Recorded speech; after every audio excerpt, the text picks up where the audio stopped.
नमस्कार दोस्तों। मैंने पिछले वीडियो में आपसे कहा था कि मैं सम्राट चंद्रगुप्त मौर्य के जो पुत्र थे बिंदुसार, उनके बारे में बताऊंगा। तो सम्राट चंद्रगुप्त मौर्य की जब मृत्यु हो गई और मौर्य वंश के दूसरे राजा बिंदुसार जब मगध के राजगद्दी पर बैठे, तो उनका भी मंत्री जो है आचार्य चाणक्य ही थे।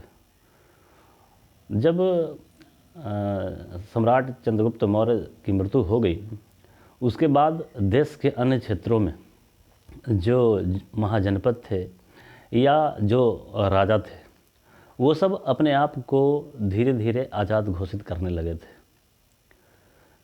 तो जब इनकी राजपूसी हो गई और अन्य क्षेत्रों में जब विद्रोह होने लगा, तो उसमें दो क्षेत्र में विद्रोह होने की बात सामने आती है, जिसमें एक गांधार है जहाँ पर विद्रोह हुआ था और महाराजा बिंदुसार मतलब सम्राट बिंदुसार अशोक को, जो उनके पुत्र अशोक थे उस समय राजकुमार थे, वहाँ पर उनको विद्रोह को रोकने के लिए भेजा गया था। और उसी तरह से खस क्षेत्र बोला जाता था उस समय में नेपाल को। खस क्षेत्रों में भी विद्रोह हुआ था। तो सम्राट बिंदुसार अपने पुत्र अशोक को खस क्षेत्र में भी विद्रोह को रोकने के लिए भेजे थे और सम्राट बिंदुसार के अनुसार अशोक खस क्षेत्र में विद्रोह को कुचल डाला था।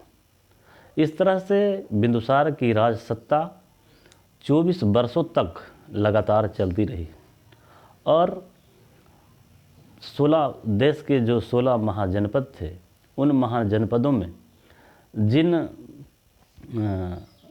महाजनपद के जो राजा थे, जिन राजाओं ने अपने सर उठाया या जिन्होंने अपनी ताकत को दिखाया, महाराज बिंदुसार उसको या तो कुचल दिया या उनकी सत्ता को ध्वस्त कर दिया।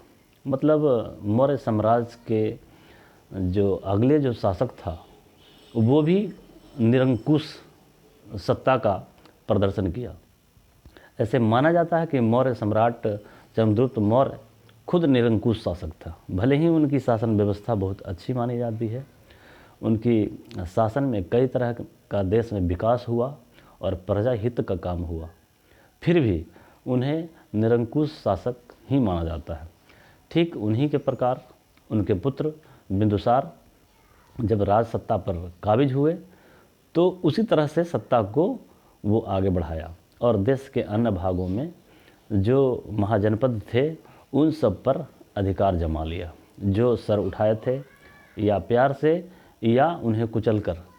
मतलब ऐसा कहा जाता है कि चाणक्य की नीति के वजह से जो 16 महाजनपद थे उस समय में, सारे महाजनपदों पर बिंदुसार ने अधिकार कर लिया था।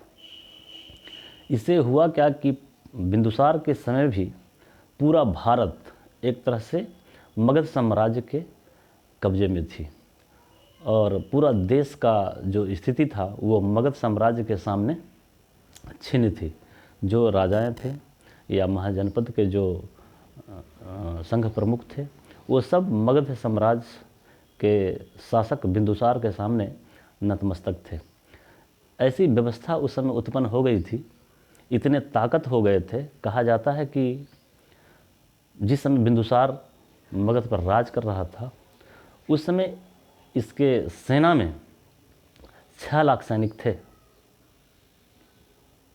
और पूर्वी क्षेत्र, जो भारत का पूर्वी क्षेत्र है, इस क्षेत्र में ही हाथी पाए जाते थे। हालांकि आज भी आसाम में हाथी पाया जाता है। तो उस समय तो बिहार के जो पूर्वी हिस्से थे, बंगाल के जो क्षेत्र थे या आसाम के जो क्षेत्र थे, वो पूरा जंगल ही जंगल था और इन क्षेत्रों में हाथी पाए जाते थे। तो इससे पहले का जो मैं वीडियो बनाया था उसमें बोला था कि सबसे पहले लोहा जो है मगध के क्षेत्र में मिला था। तो एक तो लोहा से हथियार बनाया जा रहा था, लोहा से ज़मीन को खनने खोदने, उससे उपजाऊ भूमि को बनाने के लिए सामान बनाए जा रहे थे और कई तरह का उपयोग करने वाले सामान बनाया जा रहा था। हालांकि लोहा के बारे में जो इतिहास है वो ईसा पूर्व के 1000 साल पहले से ही लोहा मिलने लगा था, तांबा भी मिलने लगा था, तो उसका इतिहास तो उस समय का ही है। लेकिन जिस समय मौर्य साम्राज्य के शासक बिंदुसार थे, उस समय मगध साम्राज्य में पर्याप्त मात्रा में हाथी, घोड़ा और 6 लाख सैनिक का इतिहास मिलते हैं।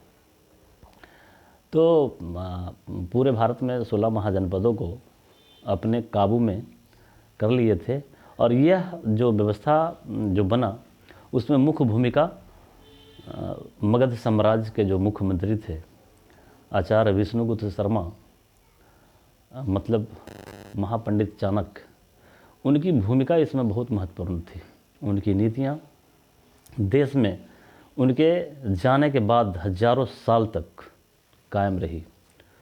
मतलब कोई अगर ज्ञानी व्यक्ति या नीति बनाने वाले व्यक्ति थे जो अपने आप को चाणक्य के समान समझते थे या उनकी नीतियों का अनुसरण करते थे, चाणक्य की भूमिका इस तरह का था।